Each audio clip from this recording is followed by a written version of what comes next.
যাওয়ার আগে একটা কথাই বলছি বাবা মাকে, যে এই যে আপনারা আমাকে ঠেলে বিদেশ পাঠাচ্ছেন, কবে আপনাদের সাথে পার্মানেন্টলি একত্র হব সেটা আপনারা চিন্তাও করতে পারবেন না।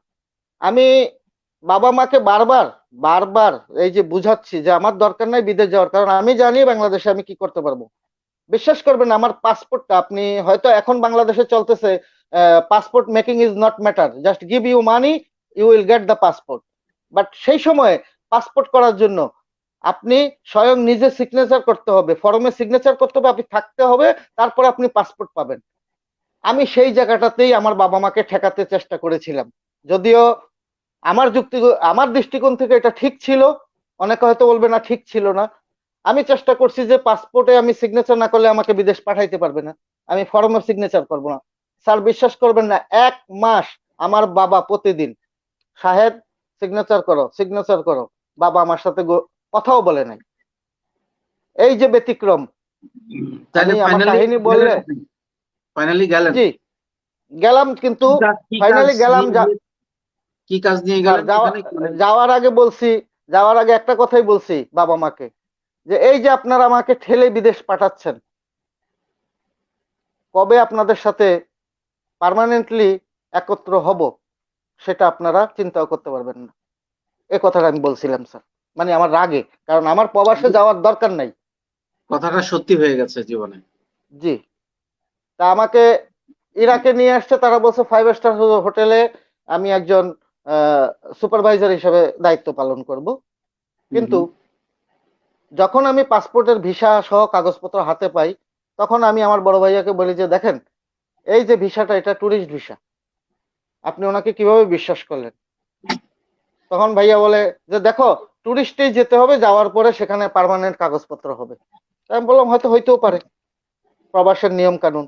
আমি কিন্তু এটা ভাবলাম, ভাবার পরে আমাদেরকে জর্ডান এয়ারলাইন্সে করে নিয়ে আসলো, বাংলাদেশ থেকে চলে আসলাম আপনার ইন্ডিয়াতে, ইন্ডিয়া থেকে জর্ডান এয়ারলাইন্সে আসলাম জর্ডানে, জর্ডান থেকে বাই রোডে, বাই রোডে ইরাকে, ইরাকে যাওয়ার পরে ওই লোক যেই কথা বলছে সম্পূর্ণ মিথ্যা। আমি যেটা ভাবছিলাম, যেটা বলছিলাম সেটাই সত্য দাঁড়ালো। আমার সাথে সর্বমোট সে 84 জন, 84 জন বাংলাদেশিকে একসাথে নিয়ে আসছে। তাই 84 জনের মধ্যে 82 জন আপনি বলতে পারেন আন্ডার 5, ওকে। লেখাপড়ার দিক দিয়ে আন্ডার 5, তারা 5-এর উপরে কেউই যায় নাই। আর একজন ব্যক্তি আছিলেন, উনি মুরব্বী, আমার থেকে বয়স সিনিয়র ছিল, ফারুক ভাই সম্ভবত, হ্যাঁ ফারুক ভাই, উনি MA পাশ করেছেন, অথচ উনিও এই এই চক্করে পড়ে গেছেন। ওকে। তারপর যাওয়ার পরে যখন আমরা 5 স্টার হোটেলে গেলাম, হোটেলে যাওয়ার পরে হোটেলে থাকতেছি খাইতেছি, তারপরে আমাদেরকে যেই কথাগুলো বলছে সম্পূর্ণ মিথ্যে। আমি এক ফাঁকে যেহেতু ফ্লুয়েন্টলি ইংলিশ কথাবার্তা বলতে পারি, ওই যে 82 জন আছে সবাই ফারুক ভাই শাহেদ ভাই, ফারুক ভাই শাহেদ ভাই, আপনারা একটু কথা বলেন, দেখেন কি ঘটনা। তো এই সমাজ সেবা করতাম দেশে থাকতেও, অন্যায়কে কোনোদিন প্রশ্রয় দিতাম না, সেই হিসাবে ওখানে শুরু হয়ে গেল স্যার। হোটেলের জেনারেল ম্যানেজারকে সরাসরি চার্জ করে বসলাম যে দেখো, আমরা এখানে আসছি এইভাবে এইভাবে কথায়, আসলে ঘটনাটা কি তুমি একটু ভালো করে বলো, যাতে তোমার জন্য সুবিধা হয় আমাদের জন্য সুবিধা হয়। সে আমাদেরকে বললো যে দেখো, তোমাদেরকে আনার কোনো কন্ট্রাক্ট আমার সাথে সিগনেচার হয় নাই, সে এখন সিগনেচার করতে চাচ্ছে, তোমাদেরকে এখানে ইনভলভ করতে চাচ্ছে চাকরির জন্য। মানে আর যে আমি আমি একটু থামাই আপনাকে এই জায়গাটায়।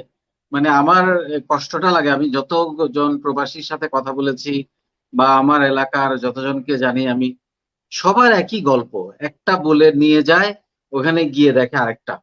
এখান থেকে বলে যাচ্ছে যে ইয়ে করবে, হোটেলে কাজ করবে, গিয়ে দেখে মরুভূমিতে ভেড়া পালতে দিচ্ছে। তো এই যে দুর্ভাগ্য আসলে, মানে আমাদের, আমরাই এই কাজগুলো কিন্তু আমাদের বাংলাদেশি মানুষরাই আমরা বাংলাদেশি মানুষদের সাথে করতেছি। মানে এর চেয়ে দুর্ভাগ্যবোধ আর কিছু হতে পারে না আর কি। জি। জি স্যার, এই প্রতিটা ঘটনার পিছনে আপনি যদি কলকাঠি দেখতে চান, pin point is the Bangladeshi. হুম। বাংলাদেশি। ওনারা কিন্তু জানে, ওনারা কিন্তু জানে, জানা সত্ত্বেও ওনাদের যে লোভ লালসা টাকার প্রতি, কিন্তু ওনারা জানে না, ওনারা লোভ লালসা করলে এই টাকাটা দিয়ে ওনার জীবনে কোনো কিছুই হবে না, উনি এই না টাকা না, রাখতে ওনাদের পারবে না। দেখেন যে ওনাদের ছেলে মেয়েরা নষ্ট হয়ে গেছে, অসুখে পড়ে আমার গেছে, মানে হবে এটা।